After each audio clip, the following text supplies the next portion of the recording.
Michiel, maybe start with you, and maybe just a bit of background, because people probably, maybe not everyone is familiar with the GINX as well. Maybe can you just explain a slight background on GINX, and also as well the catalyst for your building that platform and service, and the motivation behind launching it. Sure. Well, thank you for having me in the first place and for putting esports on the agenda.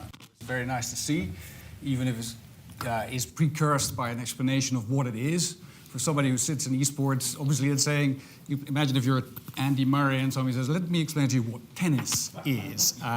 Obviously, it has become, as you pointed out very well, an absolute mainstream activity, and it's interesting to see how big something has to become before it appears on this type of agenda. In itself, you've given the numbers, but if you look at that 2 billion people in the world are aware of esports and 500 million people are actively participating in it, it already dwarfs certain other mainstream sports. And GINX has been created to help esports grow further into the mainstream. So we are the world's largest linear esports TV channel. We reach 55 million homes worldwide. We operate 10 channel feeds. We localize our channel in 9 languages. And because we're late in the game in terms of TV, we've sort of demystified the process of distribution of television. So we distribute most of our channel via ZigZee online as a tunnel through the internet. Our library lives in the cloud. Our playout servers are on the edge. And it's all done with 40 people. And we are creating about 1,000 hours of content a year. And we're an early stage company, but we have a healthy cap table. So one of the benefits of being in esports is you get the attention of the big corporates. So 2 years ago, Sky and ITV invested in GINX, and they collectively own 1/3 of my channel. Thank you very much. Yeah. So I've talked a bit there about the business model and what can be maybe learned from traditional sports as well. But moving forward, as you talked about there about linear, there's an awful lot of on-demand content there as well. How do you see that the whole business model of esports developing? So for us as a channel, obviously our business model is not dissimilar to MTV's or Eurosports. So we sell our platform, our channel to platforms like Sky and Virgin and others around the world, and we get paid a fee per subscriber per month, which is a nice revenue stream because it's linear and progressive and recession-proof relatively. And on top of that, we sell advertising. But increasingly, those relationships are expanding. So we see ourselves as a channel becoming more of a full-service esports provider to platforms. So we're beginning to help organize local white label or GINX branded leagues. We are helping digital engagement with online tournaments. So we're seeing ourselves both entering the physical space of tournament organizations as well as the digital space of tournament organization to help people understand this phenomenon. Because for a lot of people, this has grown up under the radar and is difficult to understand. And we position GINX in a way to become a partner to distribution platforms. And obviously, like any other TV channel, though, I'll make the caveat that we're also seeing, and you've pointed this out in your slides, and the Ofcom slides were, of course, very telling about the change in viewing behavior of particularly 16 to 34-year-olds. So we, like so many other TV channels, are also looking at the direct-to-consumer model alongside our TV channel. So on the one hand, the TV channel becomes more of a full-service organization for platforms. On the other hand, we're developing our own direct-to-consumer digital platform, which will launch probably at the end of the summer. And obviously, we have an advantage there because esports is a digital native phenomenon. So for us to deliver a platform, we kind of know the vernacular that people are looking for. And so our platform will be bespoke. It will contain lots of gamification and itemization to incentivize people to play or to watch the platform, to engage with the platform and such things.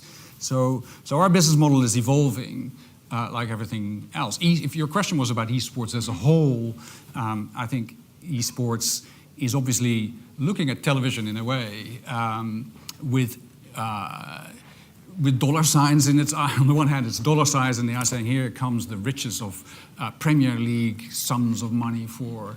And I think that's an evolving, rapidly evolving landscape. I think because esports makes all of its content available online simultaneously with television, because of what it is, those rights are valued in a different way than exclusive Premier League or European football rights, as we enjoy so much in these last 2 days. So I think what is happening with esports is there will be broadcast rights flowing into the market. Yes, there will be also bigger brands coming into the market. As understanding grows in esports, I think brands will become more comfortable being there. And therefore, you've seen Audi and Vodafone and Mercedes, and these are sort of big consumer brands coming into esports, and first dipping a toe in the water and now increasingly spending larger amounts of money into this. So I think esports is just effectively, from a business perspective, evolving slowly but surely to become like any mature sport. So you picked up on there on the digital native and maybe an online first generation as well. So what would you then consider, we've got a number of broadcasters in the audience here, what would you consider the role and opportunity to be for the traditional broadcasters? So there are multiple ways for broadcasters to engage in esports, and there are examples of them, right? So there is Turner have created their own league, E-League, very successful, very big budget, very television-centric staging with much better production values than anything that had gone before. Nippon TV in Japan has bought a team. NBC Universal runs the NBC Universal Open in partnership with an esports company, very well respected esports company called Faceit.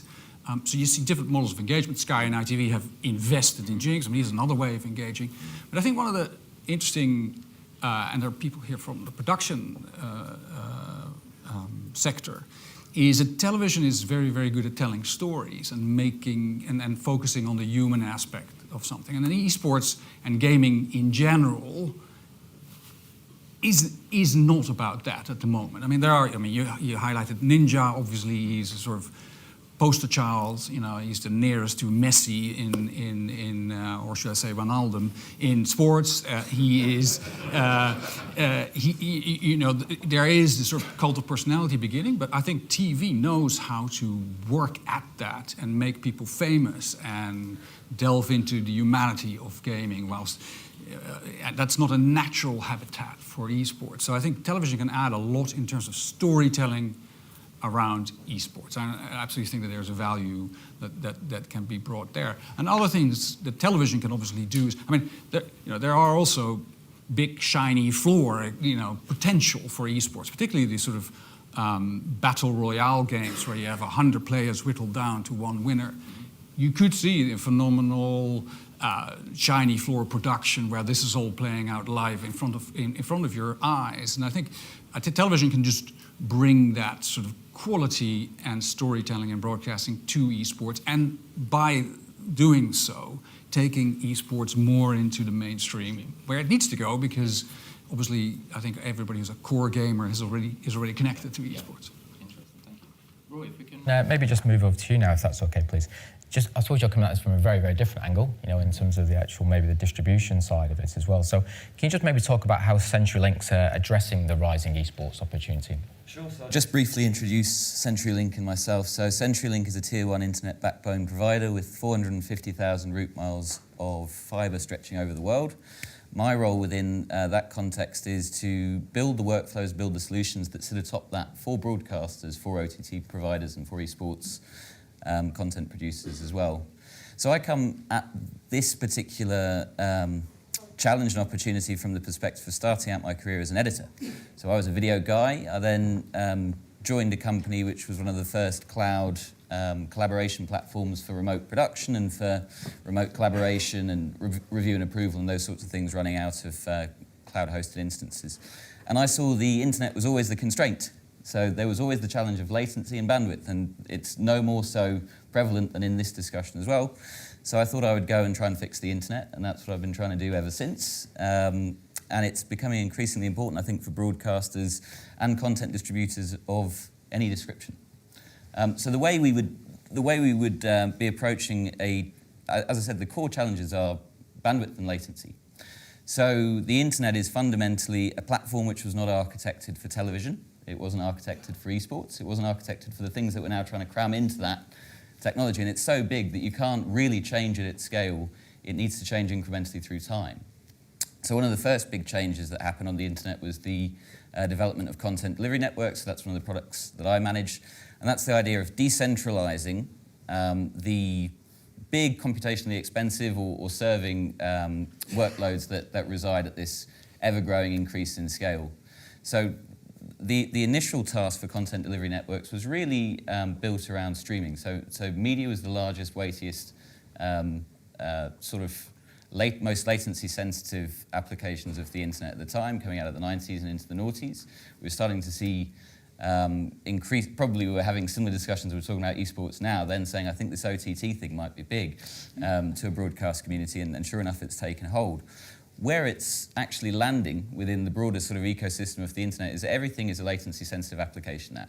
If you're in your office, you're generally using tools which are not on your computer anymore, they're not on your phone, they're somewhere else, and you're expecting a level of performance which is at parity with what you knew before. Because as most consumers, I know, they don't understand the underlying technology of all this, they just expect a parity of experience with what they had before. Technology is getting better, right? So you should have a better experience. At the same time, as we as broadcasters and content producers move to the cloud, there's been an interesting sort of schism which has opened up, which is we've become increasingly centralized in how we transform, process, deliver, acquire content. So they're in Frankfurt, they're in Dublin, they're in the usual places. And then we as consumers, with our escalating billions of devices which talk to the internet in our homes, have to go somewhere very far away in order to have the decision that we make reflected back to us. And that could be a decision in a gaming context, a decision in a viewing context, or it could be a stream of real-time content which is backed up by a Twitter feed which needs to stay in sync with as close to real-time as possible. So amidst all of that sort of challenge and opportunity context, we look at the outlook for network-based service providers as, so the network as a data center. The network as the data center is the new parlance in telecommunications. And it's all around how many jobs can you offload as close to users as possible to drive up the performance of the internet, basically. So within the case of esports, we have a community of people in a location. And I would say just culturally, esports, I think in its first iteration, people would apply this sort of dystopian isolationist lens to it, like it's people on their own in a room doing something which they don't interact with their siblings or so on and so forth. That's changed. So you have all of these billions of people who want to commune around something. So you've taken something which was isolated and you've made it super broad at scale, and you're using the underlying carriage of mechanism to deliver all of that content as a telecommunications platform, the internet. So we are looking at, for example, rendering workloads. So super important in gaming, but also important in remote editing productions. We're looking at the acquisition of content using SMPTE standards, so 2110 to acquire content and pulling it into remote production context. This is where there's absolutely no distinction between esports and broadcast or TV. It's basically all TV, it's just different flavors of TV. Interesting. Yeah, so just picking up on the standards there, is there any areas within esports, specifically or I suppose as gaming, where it's leading the charge and there's lessons learned for video and standards? So I think it's in a similar place to where broadcast is generally, in that, I mean, I was at NAB a month or so ago, as I'm sure lots of us were. I was at the Devon Summit there, where we were talking about the main barriers to remote production happening at scale. And Devon showed up a tag cloud, which was bandwidth and cost. So 2 years ago, we ran a remote production workflow with UEFA and BT Sport to bring back content in uncompressed 4K from a stadium in Krakow and completely remotely produce that content in the Stratford HQ of BT Sport. That was 2 years ago. So I think maybe one of the advantages for esports is it doesn't have the legacy of broadcast, and it doesn't have a massive business with its linear broadcast underpinnings, which it's trying to build on with the growth of OTT. I think people like Michiel are taking the ball by the horns and going, there's a new type of TV which has a new distribution mechanism, And with 40 people, I can create something at massive scale across multiple territories very, very quickly. So I think it's similar to how you've seen the rise of platforms like Netflix, where they didn't have any legacy, so they had the luxury of starting afresh. But there's unique lessons to be learned, I think, in that what is TV to a younger audience? I think it has, Ofcom mentioned at the start of the day how interactivity is an important component part of a viewing experience to a younger audience. So, hence, I can see, not being someone who's super young and hip anymore, sadly, but how a highly interactive form of content, esports, would take hold with the billions of people it has. Brilliant, yeah. Well, unfortunately, we're out of time and we've now got to head into the coffee break, but both of you guys will be around in the coffee break if there is any questions. So all that's left for me to do is thank very much for my panellists. Thank you.